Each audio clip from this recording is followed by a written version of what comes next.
தலைவா வணக்கம். தலைவா வணக்கம். தலைவா இது வந்து ஒரு முக்கியமான பதிவு. Kerala lottery Visu bumper result வந்துட்டு, அதாவது குலுக்கல் தேதி முடிஞ்சிட்டு, குலுக்கி கிட்டத்தட்ட ஒரு பாவப்பட்ட ஒரு மனுஷனுக்கு தான் 12 கோடி ரூபா அடிச்சிருக்கு. அதாவது ஆலப்புழாவில் தான் அடிச்சிருக்கு.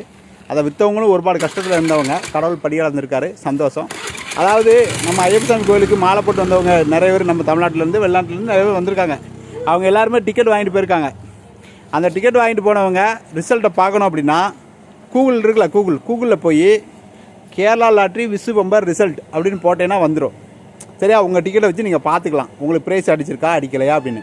அப்படி அடிச்சிருந்தது அப்படின்னா அந்த டிக்கெட்டை 30 நாளைக்குள்ளே மாற்றணும். எத்தனை நாளைக்குள்ளே? எத்தனை நாளில்? கரெக்டாக 25 நாள் தான். 30 நாள் நான் சொல்கிறேன். 25 நாளைக்குள்ளே நீங்கள் மாற்றிக்கலாம். 25 நாள் தாண்டிட்டு அப்படின்னா அந்த டிக்கெட் வந்து செல்லாது. எப்படி? அந்த டிக்கெட் வந்து என்னது டிஸ்குவாலிஃபை பண்ணுறாங்க. அந்த டிக்கெட் செல்லாதுன்னு சொல்லி அறிவிச்சுருவாங்க. அதனால் ப்ரைஸ் அடிச்சிருந்தாலும் சரி அடிக்கலாம் சரி ஒரு வாட்டி பார்த்துருங்க. 300 ரூபா கொடுத்து எடுத்துருக்கலாம்.